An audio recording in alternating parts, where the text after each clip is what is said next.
Clara once believed that staying quiet was a form of peace. She believed that agreeing, compromising, and adjusting herself into smaller shapes would somehow protect the relationship she had built over years. For a long time, she thought that love meant folding yourself neatly into someone else's expectations, even if that meant losing pieces of who you really were. Raphael, her husband at the time, didn't demand this out loud. He didn't shout or insult or criticize in obvious ways. His was a quieter kind of limitation, the kind that shows up in subtle hesitations, in dismissive laughter, in the way someone looks at your dreams as if they're too big for you. He never said, "You can't," but he often said, "Are you sure?" And when repeated enough, those two words can dim even the brightest ideas. Clara began to shrink slowly, almost unnoticed. She put her projects on hold. She postponed classes she wanted to take. She tucked notebooks full of plans into drawers, telling herself she would revisit them when life settled. And Raphael didn't question any of this, because everything she gave up quietly made his world more comfortable. He liked the balance the way it was. He made decisions. She adapted. He chased goals. She cheered from the side. He occupied space. She kept herself small. But life has a way of nudging us back toward who we're supposed to be. And that nudge came the day Raphael announced, gently, calmly, that he wanted a divorce. No big argument, no betrayal, no dramatic discovery. Just a sentence spoken over dinner. "I think we're heading in different directions now." Clara stared at him, not angry, just surprised. Not because she didn't see it coming, but because deep down, she knew they had been walking parallel emotional paths for years. She didn't cry. She didn't plead. She didn't ask why. She simply nodded, even though part of her broke in that moment. A marriage ending is never painless, even when the reasons are quiet. Raphael moved out 2 weeks later. He left with a sense of certainty that life would continue exactly as he imagined. And Clara was left in a silence that felt unfamiliar, a silence that at first felt like loss, but slowly revealed itself as space.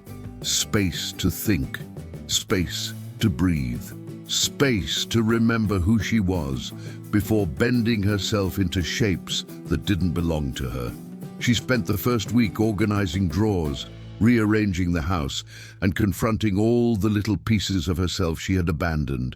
She found old sketches for business plans, reminders of courses she once wanted to take, sticky notes with ideas written in her handwriting, the handwriting she hadn't seen in a long time.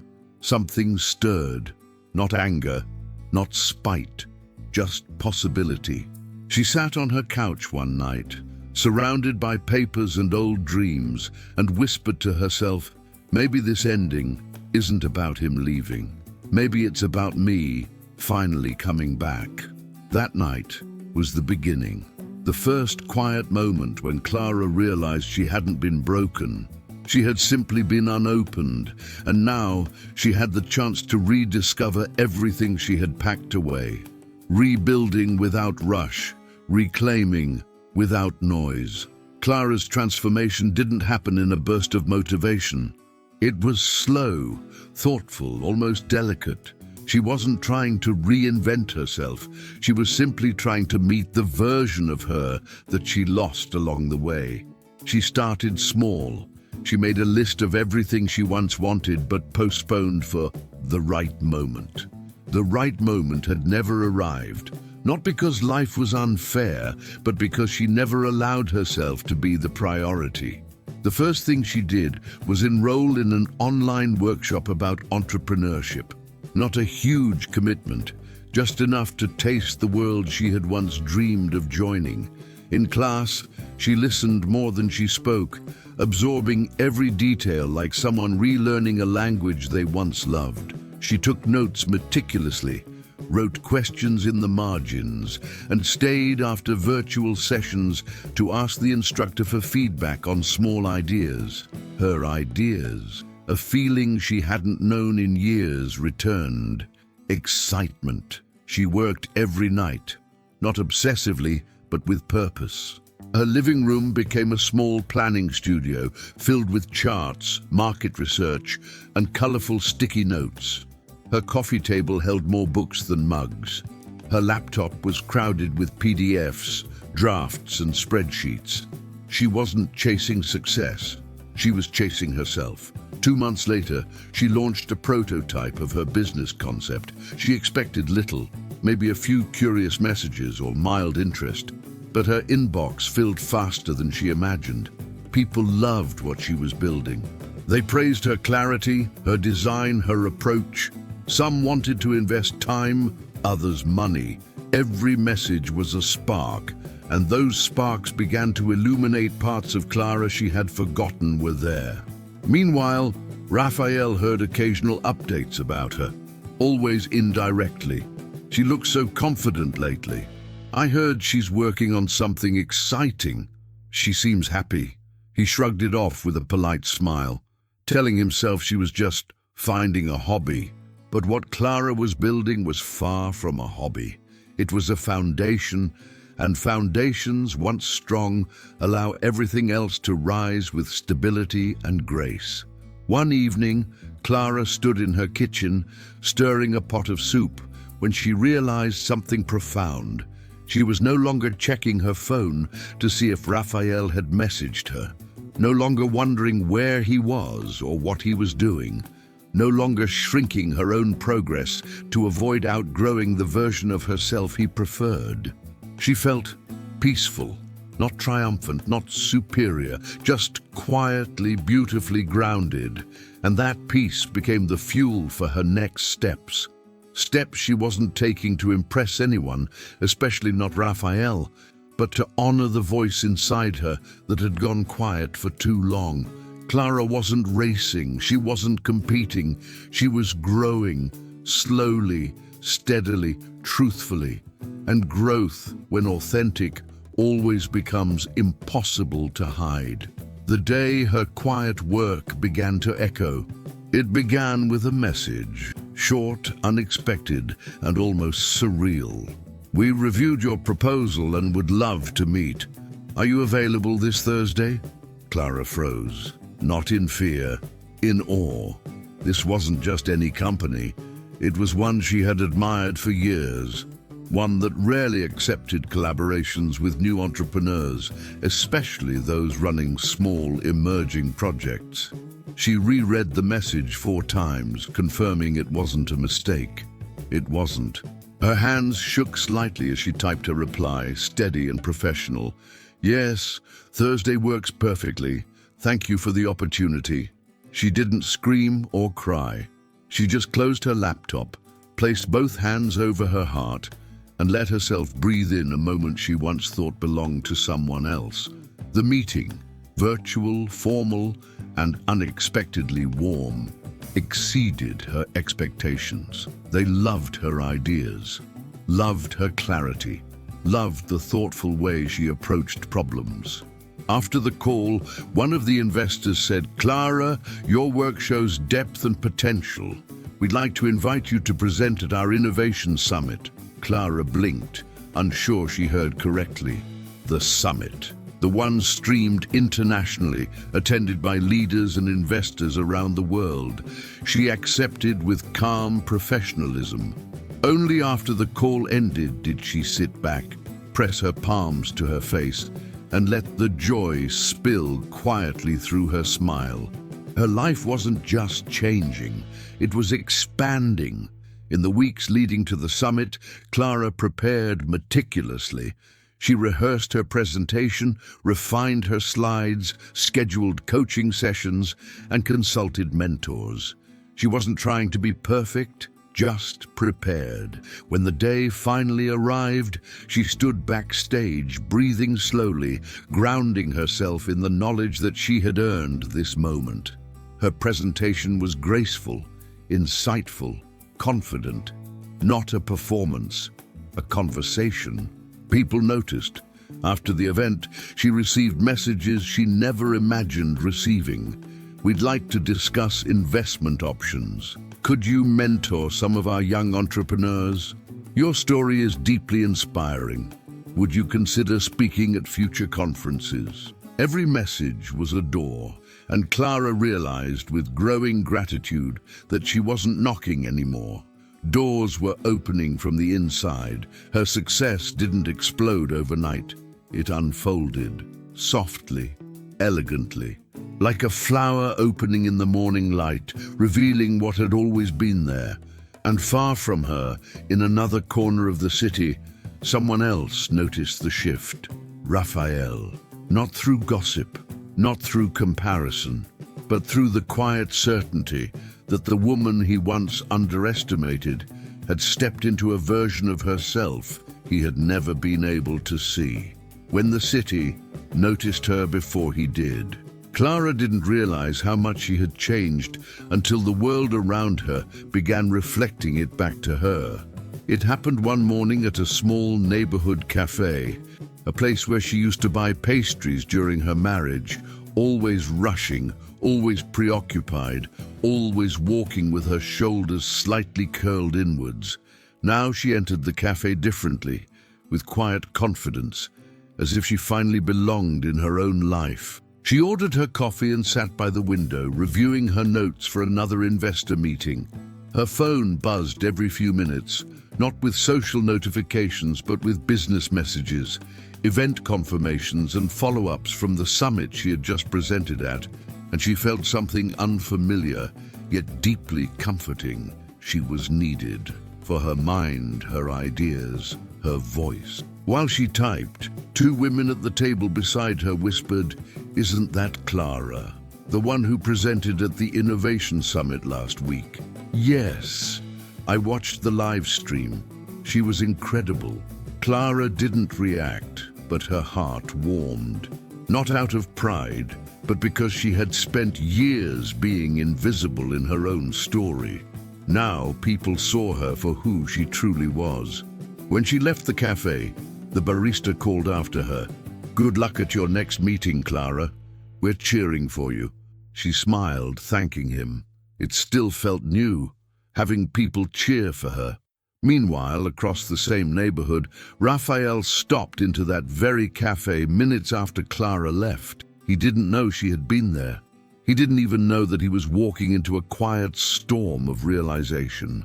He ordered his coffee and sat down, trying to shake off the feeling that life was moving while he stood still. A group of patrons nearby were discussing something animatedly. One of them said, "She's become such an inspiration." "I know, her presentation was amazing. She's proof you can start over at any age." Raphael only half listened until he heard the name, Clara. He froze. He looked up slowly, trying to act casual, but his attention sharpened. They continued, "I always thought she had potential. She just needed the right moment to shine." And she did. The whole city is talking about her. There was no cruelty in their tone, no comparison, just admiration. But for Raphael, the realization stung softly, not like a sharp wound, but like a truth he had ignored. After finishing his coffee, he walked toward the counter to leave. The barista smiled politely and said, "We just missed Clara. She's doing incredible things, right?" Raphael nodded, trying not to show how tightly he gripped the strap of his bag. "Yes," he said quietly. "Incredible." He went outside and exhaled slowly. Clara's success wasn't loud. It wasn't boastful. It was respected. And Raphael began to understand something important. He hadn't left behind someone who would crumble without him. He had left behind someone who would rise once she was free to grow. The message he never expected to send. It took Raphael several days to gather the courage to reach out. He wasn't jealous. He wasn't regretful in the way people assume. What he felt was unfinished. There had been things he never understood, About her, about himself, about the invisible space that grew between them long before the divorce. And so, after rewriting the message at least 10 times, he finally sent, "Hi, Clara. I hope you're well. If you're open to it, I'd like to have a conversation sometime. No pressure, just clarity."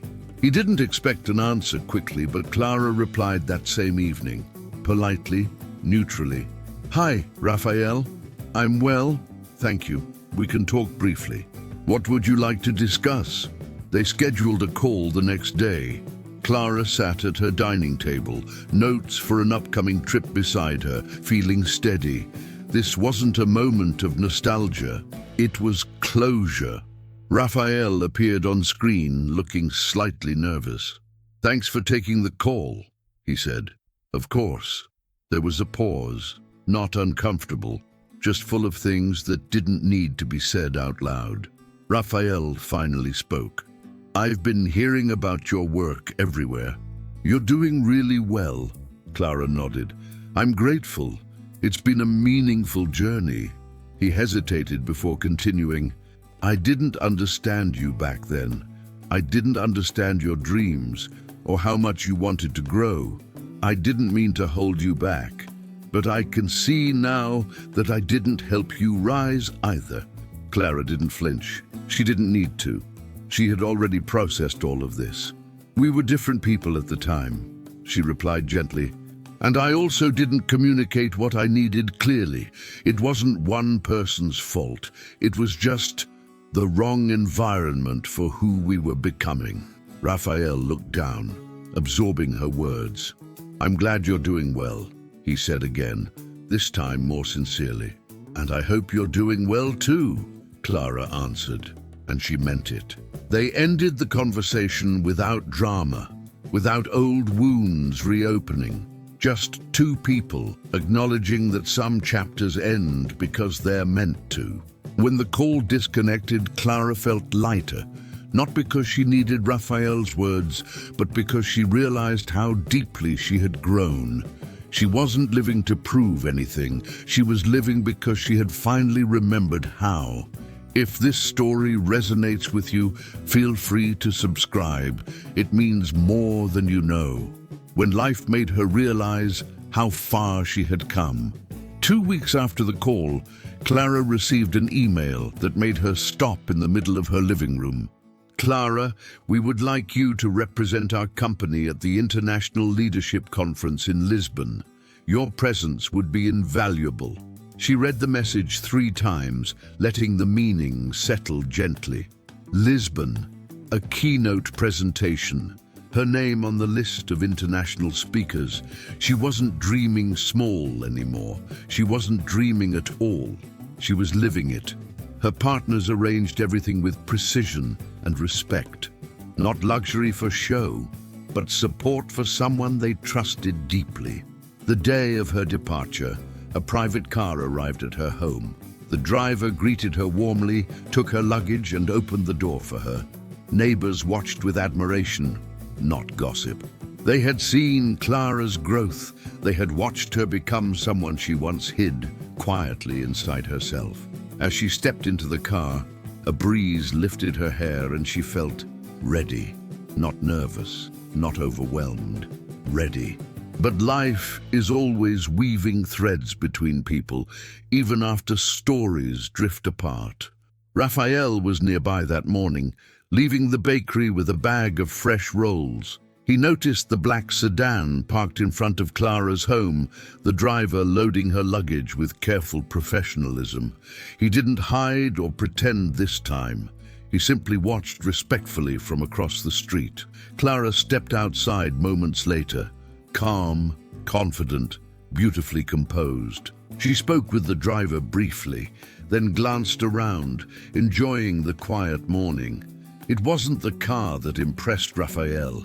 It was her posture, her serenity, her sense of belonging in her own life. She was standing in the same neighborhood, but she wasn't the same woman. Raphael didn't call out to her. He didn't approach. Instead, he allowed himself a moment of reflection, not regret, not longing, just clarity. For the first time, he saw Clara as she truly was. Someone who didn't rise to spite him. Someone who didn't flourish to prove anything. Someone who simply blossomed the moment she was free to be herself. Clara stepped into the car, thanked the driver, and the vehicle pulled away.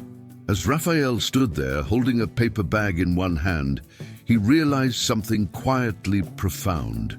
He had once been part of her story, but she had become the author of her own future, and he sincerely hoped she would keep writing it. The life she built and the life he finally understood. Lisbon greeted Clara with warm light, soft winds, and a sense of possibility that felt almost cinematic. As she stepped out of the airport, she wasn't thinking about the past. Not about Raphael, not about the dissolution of her marriage, not about the quiet fears she once carried under her ribs. She was thinking about the present, the version of herself she had grown into. Her itinerary was full: rehearsals, networking sessions, tech checks, and dinner with other keynote speakers. Each task reminded her just how far she had come. On the first night, she stood on the balcony of her hotel room overlooking the glowing city. Electric trams glided through the streets, their bells echoing softly. A group of musicians played near a square below. Children laughed while chasing pigeons. Clara held a cup of tea and whispered to herself, "I'm grateful, truly grateful. Not for the attention, not for the success, for the courage she once thought she lacked. The presentation that changed everything." The next morning, Clara arrived at the conference hall early. She walked through vast hallways, decorated with banners of leaders from around the world. Her name was among them. Seeing it printed there stole her breath for a moment. Clara Montero, founder and visionary consultant. It looked surreal, but also right. When it was her turn to step on stage, she didn't shake, she didn't panic, she didn't shrink. She walked with quiet assurance, breathing deeply as the lights warmed her face. Her voice carried through the room with clarity and purpose. She spoke of innovation, resilience, and the quiet strength that grows inside people when life forces them to rebuild. She didn't share personal details. She didn't speak of the divorce. She didn't mention names. But she shared truth. Sometimes we aren't held back by lack of ability, but by lack of permission from ourselves. The audience leaned in. Something in her authenticity reached them. When her talk ended, the applause rose slowly, then built into something warm and full. She didn't bow dramatically. She simply held the moment with gratitude. Dozens of people approached her afterward. "Your words meant so much. You helped me rethink my entire project. Thank you for speaking with such honesty." Clara returned to her hotel with a stack of business cards and a full heart. As she rose, he reflected back in her hometown. Raphael carried on with his life, not in sadness, but in contemplation. Seeing Clara depart that morning, calm and ready, had shifted something in him. He didn't feel resentment. He didn't feel jealousy. He felt admiration and a quiet understanding. She didn't grow to punish me. She grew because she finally allowed herself to. For the first time in years, Raphael picked up books he once abandoned. He attended a workshop in emotional intelligence. He apologized to people he had unintentionally dismissed in the past. He even started painting again. A hobby he had loved before adulthood convinced him it wasn't productive enough. He wasn't trying to become a new person for Clara. He was simply learning how to become someone he respected. His transformation was not spectacular. It wasn't posted on social media or celebrated by crowds. It was quiet, the best kind of change. The kind that happens internally with no one watching. Raphael didn't want Clara back. He wanted something else entirely. Peace with himself, peace with the past, peace with the truth. And this time, He wasn't running from the truth. He was learning from it. Her return home. When Clara returned from Lisbon, she felt different, not because of the applause, but because she had stood alone in a foreign country and felt entirely whole. Her home felt brighter. Her routines felt purposeful. Her days felt aligned with her dreams. She took long walks again, bought fresh flowers for her dining table, cooked meals while listening to jazz. Her life didn't feel extraordinary. It felt authentic, and that was better. She was not looking for closure anymore. She wasn't looking back. But the universe sometimes arranges moments of reflection, not to reopen wounds, but to show how they healed. The closure that arrived exactly when it was meant to happened on a quiet Wednesday afternoon. Clara was on her way to pick up documents from a print shop when she noticed someone standing near the entrance, holding a folder and hesitating. It was Raphael. She didn't feel panic. She didn't feel tension, just awareness, like noticing an old photograph. He turned and saw her. "Clara," he said gently. "Hi, Raphael." They stood there for a moment. Two people who once shared a life, but now shared only memory. Raphael spoke first. "I heard about your presentation in Lisbon.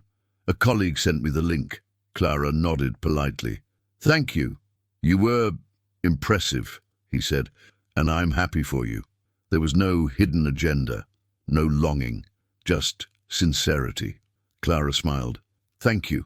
It was a meaningful experience." He shifted slightly. "I want to say something," gathering courage. "Not to reopen anything, but to acknowledge it." She waited. "I didn't see you, Clara. Not the way you deserve to be seen. I thought stability meant keeping everything the same, but you needed space to grow, and I didn't understand that back then." Clara absorbed his words calmly. "I've grown too," she said, "and I don't hold any anger. Our story shaped us both." Raphael nodded with relief. "I'm truly glad life is opening doors for you." She thanked him with a warm smile. There was a gentle pause, not awkward, simply soft. Finally, Clara said, "I hope life opens doors for you too, Raphael. Different ones, ones that match who you're becoming." He smiled, a real, peaceful smile. "Thank you," he said. They said goodbye without dramatics, without promises, without lingering emotions. Just two people closing a chapter respectfully. Clara continued walking toward the print shop, and for the first time, she felt the chapter end not behind her but beneath her, a foundation, a stepping stone, a piece of who she used to be, honored, understood, and released. As she walked back home with documents in her bag and sunlight warming her shoulders, she whispered to herself, "This is the life I chose, and the life I finally believe I deserve." And she meant it with her whole heart. If this story touched your heart, please subscribe to Stories We Tell, leave a like, and share it with someone who needs to hear it. Your support helps us keep creating stories about love, forgiveness, and second chances, because stories that touch the heart deserve to be told and remembered. Thank you for being here.